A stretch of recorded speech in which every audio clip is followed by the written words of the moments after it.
Hello दोस्तों, मैं आपका रेमन सिंह राठौड़। आज अपन क्लास 12th का चैप्टर नंबर 6 जिसका नाम है भक्ति सूफी परंपराएं और धार्मिक विश्वासों में बदलाव कैसे हुआ और श्रद्धा ग्रंथ किन किन भक्तों ने कैसे लिखे हैं उसके बारे में अपन चर्चा करेंगे। इस चैप्टर की मुख्य विशेषता या इसकी मुख्य स्ट्रक्चर की बात करें तो इसमें अपन पढ़ेंगे कि भक्ति और सूफी परंपराएं क्या होती थी, भक्ति आंदोलन क्या होते थे और सूफी आंदोलन क्या थे, और धार्मिक विश्वास क्या थे इनके। इसमें हिंदू धर्म क्या था, इसमें सेववाद या वीर सेववाद क्या हुआ करता था, न्यानार क्या हुआ करता था, अलवार क्या हुआ करता था, या फिर बहुत सारी धार्मिक संप्रदाय विभिन्न प्रकार के संतों ने भिन्न भिन्न संप्रदायों ने संतों ने भिन्न भिन्न संप्रदायों की स्थापना की, जिनकी विचारधाराएं अलग होती थी। जैसे कि इस्लाम धर्म की स्थापना विश्व भर में होती है, उसके बारे में भी अपन चर्चा करेंगे। तो सबसे पहले अपन बात करते हैं भारत में भक्ति और सूफी आंदोलन की शुरुआत कैसे हुई और ये क्या थे। इसमें बात करें सल्तनत काल में हिंदू मुस्लिम यानी सल्तनत काल जो था, दिल्ली सल्तनत का जो कार्यकाल चल रहा था यानी 1206 से लेकर 1526 के ईस्वी के मध्य, यानी इस समय गुलाम वंश, खिलजी, तुगलक, सैयद और लोधी वंश ने, मतलब 5 अलग अलग वंशों ने यहाँ पर शासन किया 1526 तक। इब्राहिम लोधी की पानीपत के प्रथम युद्ध में हार तक इन्होंने यहाँ पर शासन किया। तो इसमें जो मुस्लिम शासक थे उन्होंने यहाँ पर हिंदुओं के धर्म को परिवर्तित करवाना शुरू कर दिया, यानी उनको मुसलमान बनाने शुरू कर दिए गए। तब हिंदुओं ने अपने धर्म को, अपनी संस्कृति को बचाने का भय सताने लगा और उन्होंने अपने जो है विभिन्न संतों ने क्या किया, भक्ति आंदोलन शुरू किए। ठीक उसी प्रकार इन हिंदुओं के भक्ति आंदोलन को प्रत्युत्तर देने के लिए मुस्लिम शासकों के द्वारा सूफी सिलसिले को शुरू किया गया, जिसमें चिश्ती सिलसिला है, उसके बारे में अपन चर्चा करेंगे। ये सब जो है शासकों के द्वारा शुरू की गई, मुस्लिम शासकों के द्वारा, जो कि भारत में हिंदू धर्म या फिर भारत में जो भक्ति परंपरा है उसको चुनौती दे सकें, ऐसा इनका मानना था। तो सबसे पहले अपन यदि बात करें तो भक्ति और सूफी आंदोलन क्या थे। सल्तनत काल में हिंदू मुस्लिम संस्कृति के मध्य संघर्ष का काल था और सल्तनत काल के साथ ही भारत में तीव्र गति से इस्लाम का प्रचार या प्रसार हुआ। दिल्ली के सुल्तानों ने इस्लाम के प्रचार प्रसार के लिए हिंदू धर्म पर अत्याचार करने प्रारंभ कर दिए। उन्होंने मंदिरों को तोड़ा और मूर्तियों को तोड़ दिया। हिंदुओं को जबरदस्ती क्या बनाया गया, मुस्लिम बनाया गया। इस प्रकार से हिंदुओं पर उन्होंने अत्याचार करना शुरू कर दिया। दोनों में एक दूसरे के विरोध की भावनाएं जागृत हुई। हिंदू धर्म ने अपने धर्म की रक्षा के लिए एक ही स्वर्गीयवाद पर बल दिया। जब लाखों हिंदू मुसलमान बनने लगे तो हिंदू धर्म की बुराइयों को दूर करने के लिए धर्म सुधारकों ने एक आंदोलन चलाया। ये इसकी परिभाषा है, जिसको भक्ति आंदोलन के नाम से जाना गया। साथ ही मुसलमानों ने सूफी संप्रदायों पर जोर देना प्रारंभ कर दिया, वही सूफी आंदोलन कहलाया। यानी हिंदुओं ने अपने धर्म को बचाने के लिए जिस परंपरा या जिस आंदोलन को शुरू किया उसको भक्ति आंदोलन कहा, और इसका प्रत्युत्तर देने के लिए और इसको मतलब विश्व स्तर पर नकारने के लिए जिस आंदोलन की शुरुआत की गई उसको अपन सूफी आंदोलन कहते हैं, जिसमें विभिन्न प्रकार के संत जो है आए, उनके बारे में भी अपन चर्चा करेंगे। हालांकि अपन चलते हैं आगे। अब अपन देखते हैं भारत में भक्ति आंदोलन। ठीक है, तो भक्ति आंदोलन का आरंभ दक्षिण भारत में अलवार और नयानार हुए थे, उनके द्वारा किया गया मुख्य रूप से। यानी 800 ईस्वी से 1700 ईस्वी के बीच ये चला था और ये उत्तर भारत में भी फैल गया इस टाइम पीरियड के मध्य। ठीक है, तो अलवार और नयानार क्या हुआ करते थे। अलवार और नयानार में क्या था, अलवार जो थे विष्णु के उपासक थे, यानी विष्णु भगवान को अपना भगवान मानते थे, और जो नयानार है वो भगवान शिव को अपना क्या मानते थे, ईश्वर मानते थे, और इसमें जो है विश्वास रखते थे। इस प्रकार से भक्ति आंदोलन की शुरुआत सबसे पहले साउथ से होती है। ये दो तमिल संप्रदाय थे, अलवार और नयनार। ठीक है, और ये उत्तर भारत सहित संपूर्ण दक्षिण एशिया में, साउथ एशिया के अंदर फैल गया, और अलवार और नयनार दक्षिण भारत में भक्ति आंदोलन के संस्थापक माने जाते हैं। अलवार भक्त विष्णु के भक्त थे, जबकि जो नयनार थे वो शिव धर्म के अनुयायी, यानी भगवान शिव को अपना अनुयायी मानते थे। और अलवार और नयनार दोनों ने समाज में प्रचलित सामाजिक धार्मिक दुर्भावनाओं की उन्होंने क्या की, कड़ी आलोचना की, और इसमें जो है ब्राह्मणवाद है उसका उन्होंने विरोध किया। जाति प्रथा और वर्ण व्यवस्था का इन्होंने क्या किया था, इन्होंने आलोचना की थी, विरोध किया था। और यदि अपन बात करें अलवारों से संबंधित कुछ महिलाएं हुई है, जैसे कि अलवार में आंडाल नाम की एक महिला है, जिसने स्त्री थी, स्त्री होते हुए भी ये अपने इस धर्म के अंदर शामिल हो गई। हालांकि हमारे ब्राह्मणवाद के अंदर या फिर ब्राह्मणों द्वारा परिष्कृत धर्म हिंदू धर्म में स्त्री और शूद्रों को किसी प्रकार के धार्मिक क्रियाकांड करने का कोई अवसर नहीं दिया जाता था, या फिर इनको पास ऐसे अधिकार नहीं थे।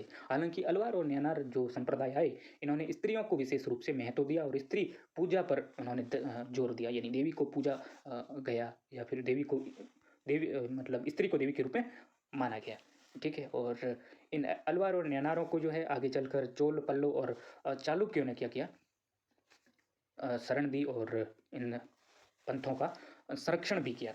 जिस प्रकार से अपन देखते हैं, चोल राज्य के राजेंद्र चोल और इन्होंने तंजावुर का मंदिर बनवाया, जिसमें गंगई कोडचोलपुरम नामक मंदिर राजेंद्र प्रथम और राजराज प्रथम जो कि चोल शासक थे, इन्होंने करवाए। ठीक है, तो इस प्रकार से अपन कह सकते हैं कि न्यानार और अलवार दो पंथ थे जो कि भक्ति आंदोलन के पंथ माने जाते हैं, और इन्होंने मुख्यतः दक्षिण भारत के अंदर इसकी शुरुआत की। आगे चलते हैं, भक्ति आंदोलन के कारण क्या है। तो भक्ति आंदोलन के शुरू होने के कारण अपन से पूछा जाए तो अपन लिखेंगे कि मुस्लिम आक्रांताओं ने यहाँ पर अत्याचार किए थे, जैसे कि हिंदुओं को जबरन मुस्लिम बनाया जा रहा था, यहाँ की बहन बेटियों के साथ में बलात्कार किए जा रहे थे, आदि आदि जो है अत्याचार होते थे, और धर्म और जाति की समाप्ति का भय कहीं ना कहीं संतों को दिखाई दे रहा था। इसीलिए उन्होंने कहा कि भक्ति आंदोलन की सख्त जरूरत है, और इस्लाम का प्रभाव यहाँ पर बढ़ता जा रहा था भारत में, और राजनीतिक संगठन भी बढ़ते जा रहे थे, और रूढ़िवादिता जो हमारे सनातन हिंदू धर्म में रूढ़िवादिता है, उसका कहीं ना कहीं अंत करने के लिए भक्ति आंदोलन शुरू हुआ। और पारस्परिक जो मतभेद थे, या फिर कहीं ना कहीं हमारे हिंदू धर्म के अंदर जाति प्रथा थी, इसको समाप्त करने के लिए जो आंदोलन शुरू हुए, उनको भक्ति आंदोलन कहते हैं। और इसके कारण पूछे जाए तो आप इस प्रकार से मेंशन कर सकते हो।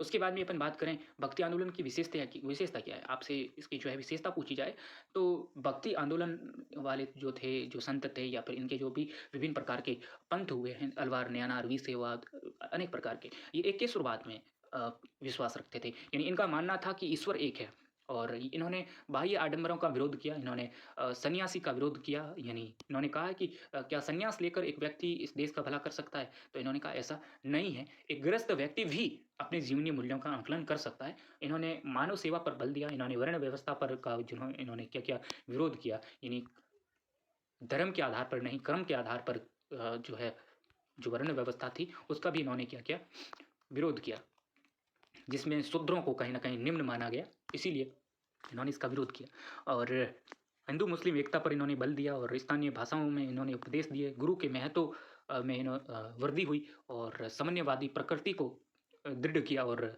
समर्पण की भावना विकसित हुई कहीं ना कहीं, और समानता पर भी इन्होंने बल दिया। उसके बाद में भक्ति आंदोलन के उद्देश्य क्या था। भक्ति आंदोलन के मुख्य उद्देश्य हिंदू धर्म और समाज में सुधार लाना था, और धर्म में समन्वय, इस्लाम और हिंदू जो धर्म है इनमें समन्वय स्थापित करना इनका कहीं ना कहीं लक्ष्य था, इनका टारगेट था, इनका पर्पस था। आइए देखते हैं भारत में सूफीवाद क्या है, यानी सूफी संप्रदाय का विकास भारत में कैसे होता है, सूफी आंदोलन क्या थे। रहस्यवादी या उदारवादी विचारधारा से प्रभावित होकर इस्लाम धर्म में एक संप्रदाय का उदय हुआ, जिसे अपन सूफी संप्रदाय कहते हैं। सूफीवाद का जन्म इस्लाम के उद्देश्य है, यानी इस्लाम के साथ साथ सूफी वाद चलता गया। सूफी शब्द की उत्पत्ति सूफी शब्द से ही हुई है, जो कि हालांकि कहा जाता है कि एक अंग्रेजी शब्द है। ठीक है, और जो सूफी शब्द है इसके बारे में कुछ लोगों का मानना है कि इसका अर्थ होता है ऊन, यानी जो सूफी संत है तो उनको सूफी संत क्यों कहा गया, या फिर ये जो विचारधारा थी इसको सूफी विचारधारा क्यों कही गई, क्योंकि इस विचारधारा के जो संत थे उनको पहनने के लिए जो कपड़े थे ना, वो क्या थे, ऊन से बने थे, और इसीलिए उन कपड़ों के आधार पर ये सूफी शब्द पड़ा है, ऐसा कहा गया है। सूफीवाद 19वीं शताब्दी में मुद्रित एक अंग्रेजी शब्द है। ठीक है, और इस्लाम ग्रंथों में इसके तस्वुर्फ का प्रयोग किया गया। इस्लाम ग्रंथों में इस सूफीवाद को तस्वुर्फ कहा गया है। कुछ विद्वानों ने इसे सूफ अर्थ ऊन से निकाल के बताते हैं, और यह खुरदरे ऊनी कपड़े को दर्शाता है जो सूफी संत पहनते थे। तो ये जो है वर्णन आपके किताब के अंदर दिया हुआ है। आपसे पूछा जा सकता है सूफीवाद क्या है, आपसे यह भी पूछा जा सकता है कि सूफ जो शब्द है इसका शाब्दिक अर्थ क्या है, कुछ भी पूछा जा सकता है, लेकिन आपको ध्यान में रखना है सूफ क्या होता है या सूफी क्या होता है, सूफीवाद क्या है। 11वीं शताब्दी तक सूफीवाद एक पूर्ण विकसित आंदोलन बन गया, जिसका सूफी और कुरान से जुड़ा अपना साहित्य था। संस्थागत दृष्टि से सूफी अपने एक संगठित समुदाय खानकाह के अंदर रहते थे, यानी सूफी संत जिस जगह पर रहते थे उसको खानकाह कहा जाता था। ठीक है, आपसे प्रश्न पूछा जाए खानकाह क्या है, तो खानकाह क्या है, खानकाह का नियंत्रण गुरु, शेख, फीर या मुर्शिद या चेला के हाथ में था। वो अनुयायियों मुरीदों को भर्ती करते थे और वाइस की नियुक्ति यानी खलीफा की नियुक्ति यहाँ पर की जाती थी। तो आपसे सीधे शब्दों में पूछा जाए कि जो है खानका क्या होता था, यानी जो सूफी संत जो रहते थे जिस स्थान पर, उस कुटिया को खानकाह के रूप में जाना जाता था। जहाँ सूफी यात्री निवास करते थे, इनको खानकाह कहते थे। उसके बाद में एकेश्वरवाद क्या है? एकेश्वरवाद मतलब एक ईश्वर में विश्वास। हमारे हिंदू धर्म में क्या है, हम बहुदेववाद में विश्वास करते हैं, यानी हमारे देवता क्या है, बहुत सारे देवता हैं। ये मानते हैं कि ईश्वर एक है, ईश्वर सत्य है, ईश्वर एक है और एक ईश्वर की क्या की जाए, पूजा की जाए। यानी एकेश्वरवाद में यदि बात करें तो इस्लाम धर्म एकेश्वरवाद को मानता है। इस्लाम में लोगों का कहना है, इस्लाम के जो मानने वाले हैं या इस्लाम के जो जानकार है, वो बताते हैं कि इस्लाम एकेश्वरवाद पर आधारित है और ये कहता है कि अल्लाह एक है, अल्लाह के अलावा और कोई कुछ नहीं है। ठीक है, तो अल्लाह के बारे में यदि बात करें तो अल्लाह उनका भगवान है, मुस्लिम संप्रदाय का यानी इस्लाम धर्म का। ठीक है, तो एकेश्वरवाद वे सिद्धांत है जो ईश्वर एक है और एक ईश्वर है विचार को प्रमुख रूप में मान्यता देता है और भौतिक जीवन का ये त्याग करता है, सत्य और अहिंसा में विश्वास करता है, सहिष्णुता यानी सभी धर्मों का सम्मान करने की इसमें धारणाएं हैं। ठीक है, प्रेम को महत्व देता है, इस्लाम का प्रचार करने के लिए ये एक तरह से एक संदेश देता है। शैतान बाधक यानी इसके अंदर शैतान प्रवेश नहीं कर सकते, ऐसा इसमें कहा गया है, यानी शैतान को यहाँ पर जगह नहीं। हृदय की शुद्धता पर जोर दिया जाता है, गुरु व शिष्य का महत्व बताया जाता है, जो बाहरी आडंबर है उनका इन्होंने विरोध किया है और पवित्र जीवन पर बल देता है, ये एकेश्वरवाद ही है। हालांकि अलवार और न्यानार है वो भी एकेश्वरवादी ही पंथ थे, जो कि हालांकि हमारी सनातन संस्कृति से संबंधित थे, वो इस्लाम से संबंधित नहीं थे, लेकिन वो भी एकेश्वरवाद पर संबंधित है, क्योंकि वे न्यानार थे, वो शिव को एक भगवान ही मानते थे, एक ही भगवान है, कौन है, शिव। और न्यानार जो कि अलवार जो कि विष्णु को अपना एक ही भगवान मानते थे। मुक्ति की प्राप्ति के लिए ईश्वर की भक्ति और उसके आदर्शों पर के पालन पर जो है बल दिया जाता, तो उन्होंने किसने, एकेश्वरवादियों ने कहा है कि मोहम्मद को यानी पैगंबर मोहम्मद जो है जिन्होंने इस्लाम की स्थापना की थी, को इंसान एक काबिल बताते हुए इसका अनुसरण करने की सीख दी। उन्होंने कुरान की व्याख्या अपनी निजी आधार पर की है और उन्होंने कहा है कि जो पैगंबर मोहम्मद है वो अल्लाह के भेजा हुआ एक दूत है। ठीक है, और ये अपने जो मुस्लिम हैं उनके लिए अल्लाह का एक दूत है और इसकी सेवा इबादत करनी चाहिए प्रत्येक इस्लामी को। ठीक है, और इस्लाम होता क्या है, इस्लाम के बारे में देखते हैं। इस्लाम एक एकेश्वरवादी धर्म है जो अल्लाह की तरफ से अंतिम रसूल और नबी मोहम्मद द्वारा इंसानों तक पहुंचाई गई अंतिम ईश्वरी किताब कुरान की शिक्षा पर आधारित है। इन कुरान किसने लिखी थी, तो किसने लिखी थी, पैगंबर मोहम्मद ने लिखी थी। और इस्लाम धर्म की स्थापना की बात करें तो भी आए तो पैगंबर मोहम्मद के द्वारा ही की गई, और जिसकी स्थापना, इस्लाम की स्थापना 7वीं शताब्दी में पैगंबर मोहम्मद ने अजबिया में की थी। अजबिया कोई स्थान है, वहाँ पर इसने जो है इस्लाम की स्थापना की थी। और अब मुस्लिम लोग जो है इसको क्या मानते हैं, पैगंबर मोहम्मद को अल्लाह का प्रतिनिधि मानते हैं। इस्लाम के 5 स्तंभ है, शहादा यानी प्रतिनिधि, सलात और नमाज यानी नमाज करनी चाहिए लोगों को, और सोम और रोज़ा रखना चाहिए। ठीक है, और ज़कात और हज यानी हज की यात्रा करनी चाहिए, मक्का जो जाते हैं लोग, सऊदी अरेबिया। तो ये सब जो है 5 इस्लाम के स्तंभ है। तो आपसे पूछा जाए इस्लाम के कितने स्तंभ है, उनका नाम लिखिए, तो आप ये लिख सकते हो। इस्लाम की पवित्र पुस्तक कुरान है, जो कि इस्लाम में इसको पवित्र माना गया, ये अरबी में लिखा गया है और 114 चैप्टर इसके अंदर है। उसके बाद में मुस्लिम परंपरा के अनुसार कुरान उन संदेश का संकलन है जो भगवान यानी अल्लाह ने अपने दूत जिब्रिस के माध्यम से मक्का और मदीना में 610 से 632 ईस्वी के मध्य मोहम्मद को भेजने के लिए भेजा। इस्लाम की महत्वपूर्ण जो सिलसिले हैं उनके बारे में बात करते हैं। इस्लाम के महत्वपूर्ण 4 सिलसिले हुए, जिसमें चिश्ती सिलसिला है, सुहरावर्दी सिलसिला है, कादिरी सिलसिला है और नक्शबंदी सिलसिला है। और अपन बात करें पहले तो सिलसिला होता है क्या। सिलसिला का शाब्दिक अर्थ होता है जंजीर, जो शेख और मुरीद के बीच निरंतर रिश्ते का द्योतक है और जिसकी पहली अटूट कड़ी पैगंबर मोहम्मद से जुड़ी है।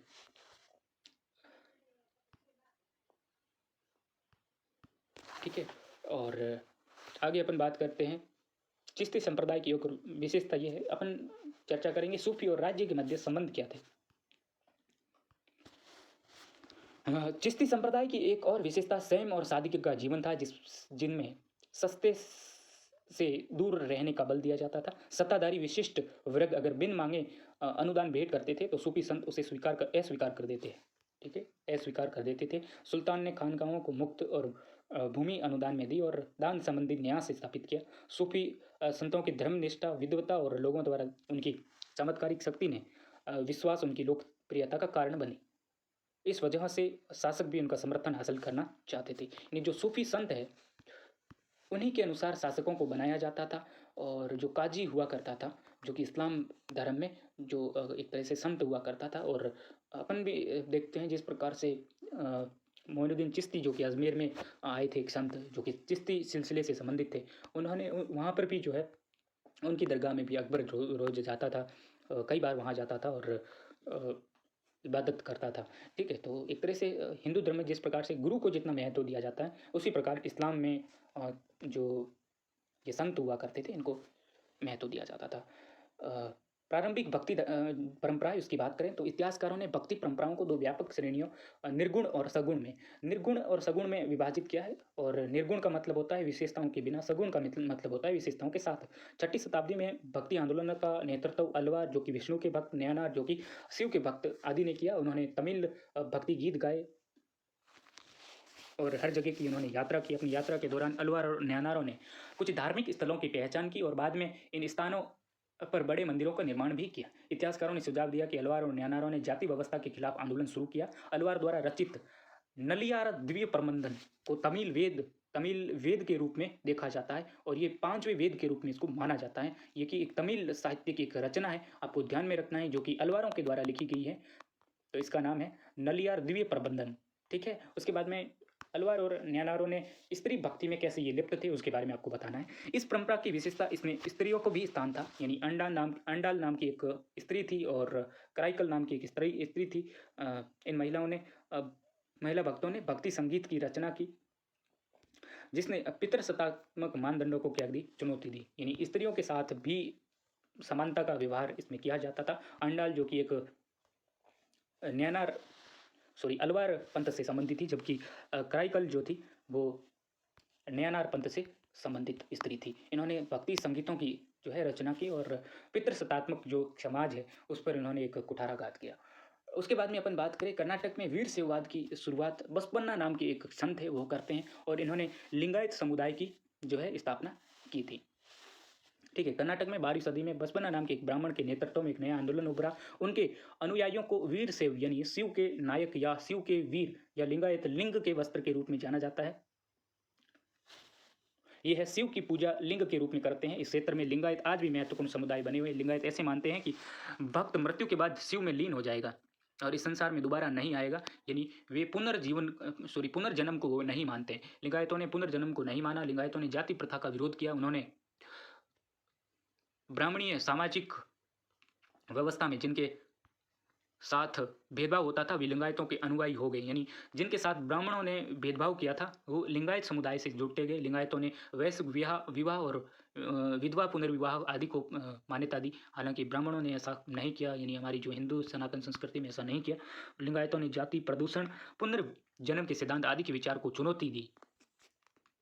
यानी जाति व्यवस्था है उसको चुनौती दी, प्रदूषण को चुनौती दी और जो है यानी जाति प्रदूषण, ये साथ में लिखा गया। जातीय रूपक तत्कालीन समाज के अंदर एक प्रदूषण हुआ करता था, इसको यहाँ पर इस तरह से पेश किया गया। यानी इस पर उन्होंने चुनौती दी और पुनर्जन्म के सिद्धांत को भी इन्होंने चुनौती दी। हालांकि हमारे तत्कालीन सनातन संस्कृति के अंदर पुनर्जन्म को माना जाता है, लेकिन इन्होंने इसको जो है चुनौती दी थी और इन्होंने विधवा पुनर्विवाह को प्रोत्साहित किया क्योंकि हमारे क्या थी, सती प्रथा प्रचलित थी और वो हमारे समाज के लिए काफ़ी घातक थी। यानी वयस्क स्त्रियां भी क्या है जलने को मजबूर हो जाती थी जब उनके पति मरते थे।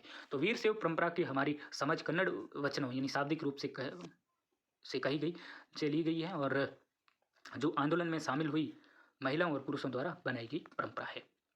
तो आपको ध्यान में रखना, आपसे पूछा जाए कि वीर शैववाद क्या है, तो वीर शैववाद एक परंपरा थी, एक भक्ति आंदोलन था जिसकी शुरुआत कर्नाटक के एक ब्राह्मण व्यक्ति जिन्होंने 12वीं सदी के अंदर बसपन्ना नाम के एक ब्राह्मण व्यक्ति थे, उनके नेतृत्व में आंदोलन उभरा और इन्होंने ब्राह्मणों का विरोध किया, इन्होंने जाति प्रथा का विरोध किया, इन्होंने लिंगायत समुदाय की स्थापना की। ऐसा आपको लिख देना है। ठीक है, कहीं ना कहीं जो शूद्र यानी निम्न कुल के व्यक्ति थे वो इसमें शामिल होते गए। उसके बाद में जिमी एक शब्द है, जिमी। तो जिमी क्या होता है? जिमी ऐसे लोग होते हैं जो गैर मुसलमान थे, जैसे कि हिंदू, ईसाई, यहूदी। इस समय तक क्या हुआ था, यहाँ पर जो है हिंदू के अंदर सिख भी आते थे। उस समय सिख धर्म की स्थापना नहीं हुई थी और सिख धर्म हिंदू धर्म से निकल कर बना एक धर्म ही है। ठीक है, तो जिमी किसे कहते हैं? जो कि गैर मुस्लिम है उनको जिमी कहा जाता है और जिमियों से जजिया नाम का एक कर लिया जाता था। किसके द्वारा? मुस्लिम शासकों के द्वारा। तो आपसे पूछा जाए कि जजिया क्या है, तो जजिया एक गैर मुस्लिम धार्मिक कर था। क्या था? गैर मुस्लिम धार्मिक कर था, जो कि गैर मुसलमानों से वसूला जाता था। गैर मुसलमानों को जजिया नामक कर का भुगतान करना पड़ता था और मुस्लिम शासकों द्वारा संरक्षित होने का अधिकार प्राप्त होता था। मुस्लिम शासक कहते थे यदि उनको राज्य में सुरक्षित रूप से रहना है तो उनको क्या देना पड़ेगा, यानी गैर मुसलमानों को क्या देना पड़ेगा? जजिया कर देना पड़ेगा। ठीक है, अकबर और औरंगजेब सहित कई मुगल शासकों ने भूमि की बंदोबस्ती की और हिंदू, जैन, पारसी, ईसाई, यहूदी धार्मिक संस्थानों को कर में छूट भी दी, लेकिन बहुत से शासकों ने भूमि अनुदान व कर में छूट भी दी। ठीक है, और अकबर ने जजिया पर जो है रोक भी लगाई थी। तो जजिया कर क्या है इसके बारे में आपसे पूछा जाए तो आपको लिख देना, और जिमी और जजिया क्या थे दोनों के बारे में आपसे पूछा जा सकता है। उसके बाद में इस्लाम धर्म की 5 महत्वपूर्ण बातें जो कि अपन पहले पढ़ चुके हैं। एक, ईश्वर एक है और अल्लाह और पैगंबर मोहम्मद उनके दूत है, और दिन में 5 बार नमाज अदा करनी है, और भिक्षा देना, ज़कात भिक्षा देनी चाहिए। रमज़ान के महीने में उपवास करना चाहिए, सवाम करना, मक्का हज की यात्रा, तीर्थ यात्रा करनी चाहिए एक इस्लामी व्यक्ति को। सूफीवाद का विकास कैसे होता है? इस्लाम के शुरुआती शताब्दियों में धार्मिक दिमाग वाले लोगों का एक समूह जिसे सूफी कहा जाता था, खिलाफत के बढ़ते भौतिकतावाद के विरोध में तप और रहस्यवाद में बदल गया। सूफियों ने कुरान की व्याख्या करने की हठ धर्मी परिभाषाओं और विद्वानों के तरीकों की इन्होंने आलोचना की और अपने व्यक्तिगत अनुभव के आधार पर इसकी व्याख्या की। खानकाह क्या होता था? इसकी परिभाषा, खानकाह में सूफी संत रहते थे, उनका निवास स्थल था। छोटी छोटी परिभाषाएं जो आपसे पूछी जा सकती हैं, इसके बारे में आपको चर्चा करनी है। उसके बाद में 11वीं शताब्दी तक सूफीवाद एक अच्छी तरह से आंदोलन विकसित हो चुका था। और उसके बाद में सिलसिले की बात करें, सूफी सिलसिला, सूफी सिलसिला एक का अर्थ एक श्रृंखला है जो गुरु और शिष्य के बीच की निरंतर कड़ी को दर्शाता है। पैगंबर मोहम्मद के लिए एक अखंड आध्यात्मिक वंशावली के रूप में फैला है। जब शेख की मृत्यु हो गई तो उनका मकबरा यानी दरगाह उनके अनुयायियों की भक्ति का केंद्र बन जाती थी और उनकी कब्र पर तीर्थयात्री या जियारत की प्रथा थी, यानी विशेषकर पुण्यतिथि की शुरुआत से हुई। यानी सीधे शब्दों में बात करें, यानी कोई संत रहता था कहाँ पर? खानकाह में, और उस संत की वहाँ मृत्यु हो जाती थी और उसकी वहाँ पर समाधि बन जाती थी। वहाँ पर जो है लोग क्या करते थे? उसकी आराधना करते थे उस संत की। जैसे मोइनुद्दीन चिश्ती की जो है दरगाह बनी हुई, तो वो दरगाह क्या है? वहाँ पर मुस्लिम संप्रदाय के लोग मत्था टेकने के लिए जाते हैं और वहाँ क्या करते हैं? अपनी मन्नतें मांगते हैं। ठीक है, उसके बाद में चिश्ती सिलसिला क्या होता था? चिश्ती संप्रदाय भारत में सबसे अधिक लोकप्रिय सांप्रदायिक संघ है और तथा इसकी स्थापना ख्वाजा मोइनुद्दीन चिश्ती ने 10वीं शताब्दी में की थी। और चिश्ती संप्रदाय को प्रसिद्ध करने में ख्वाजा मोइनुद्दीन चिश्ती का योगदान रहा है और ज़्यादातर सूफी वंश उन्हें स्थापित करने वाले के नाम पर पड़े। और उदाहरण के लिए कादरी सिलसिला, जैसे कि मतलब ज़्यादातर जो सिलसिले आए हैं उसमें, चाहे वो चिश्ती सिलसिला जैसे शेख मोइनुद्दीन चिश्ती है उनके नाम पर ये चिश्ती सिलसिला पड़ा नाम इसका। और उसके बाद में जो कादरी सिलसिला है उसमें अब्दुल कादिर जिलानी थे, उनके नाम पर जो है कादरी सिलसिला पड़ा नाम। कुछ अन्य सिलसिलों का नामकरण जो है उनके जन्म स्थान के आधार पर हुआ, जैसे चिश्ती नाम मध्य अफगानिस्तान के चिश्ती शहर से लिया गया है।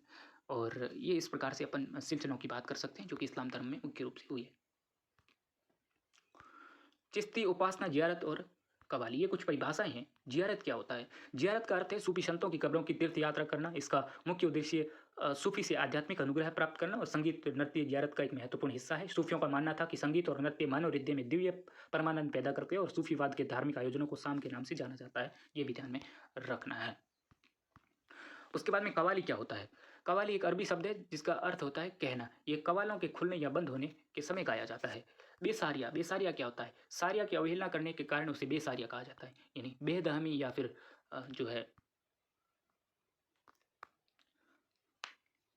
और बासारिया, बासारिया, बासारिया किसे कहा जाता है? तो सारिया का पालन करने वाले लोग सूफियों से अलग करके देखे जा रहे हैं, यानी जो क्या कर रहे हैं। आपसे पूछा जाए कि बेसारिया और बासारिया में अंतर क्या है, तो आपको ध्यान में रखना है बेसारिया का मतलब जो सारिया का पालन करता है, सॉरी बेसारिया मतलब जो अवहेलना करते हैं, इसकी पालना नहीं करते, उसको बेसारिया कहा जाता है। जो बासारिया है वो क्या करते हैं? इसकी पालना करते हैं, किसकी? सारिया की। तो इस प्रकार से इसको आप समझ सकते हैं। उसके बाद में उत्तरी भारत में नए भक्ति मार्ग आए, उसके बारे में चर्चा करते हैं। इसमें मुख्य रूप से अपन कबीर को पढ़ेंगे, महत्वपूर्ण यही है, मुख्य रूप से कबीर को पढ़ेंगे। उसके बाद में अपन गुरु नानक को पढ़ेंगे जिन्होंने सिख धर्म की स्थापना की। उसके बाद में अपन मीराबाई को पढ़ेंगे। किसको पढ़ेंगे? मीराबाई को पढ़ेंगे।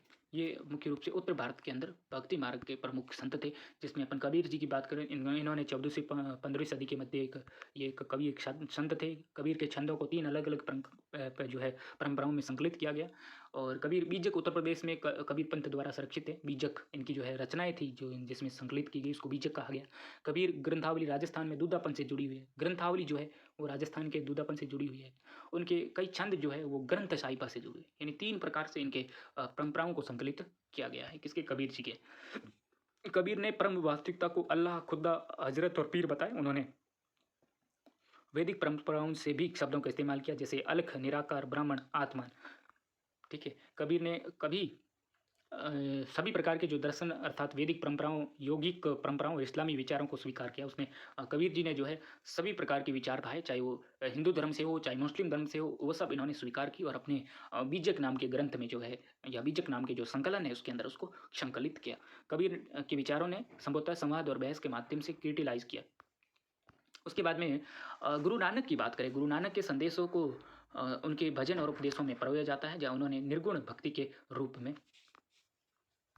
क्या की? वकालत की। गुरु नानक के अनुसार पूरब या रब का कोई लिंग या रूप नहीं है। उनके विचारों को पंजाबी में शब्द नामक भजनों के रूप में जाना जाता है। शब्द क्या होता है आपसे पूछा जाए तो पंजाबी में गुरु नानक के भजनों को गाया जाता है, इनको शब्द कहा जाता है। इन भजनों को गुरु अर्जन ने आदि ग्रंथ साहिबा में बाबा फरीद, रविदास और कबीर के भजनों के साथ गुरु नानक के भजनों को संकलित किया। गुरु गोविंद सिंह ने गुरु तेग बहादुर की रचनाओं को शामिल किया। इस शस्त्र को गुरु ग्रंथ साहिबा के रूप से जाना। यानी सिख धर्म में मुख्यतः सबसे पहले गुरु नानक हुए, उसके बाद में गुरु गोविंद सिंह के तक 10 गुरु हुए। गुरु गोविंद सिंह ने एक किताब ली और उस किताब का नाम था गुरु ग्रंथ साहिबा। इसके अंदर जितने भी गुरु थे उन सब के अच्छे अच्छे विचार थे इसके अंदर रख दिए गए। अब गुरु गोविंद सिंह ने कहा कि सिख धर्म में आगे कोई भी क्या नहीं होगा? गुरु नहीं होगा। ये ग्रंथ ही क्या है? उनका गुरु है, इसीलिए कहा गया है गुरु ग्रंथ साहिबा। अब उसी के आधार पर सिख धर्म चल रहा है। ठीक है, तो आज का अपना इतना ही है। धन्यवाद। जय हिंद, जय भारत। इसके जितने भी क्वेश्चंस बन रहे हैं वो सब मैं आपको जो है PDF के रूप में भेज दूंगा।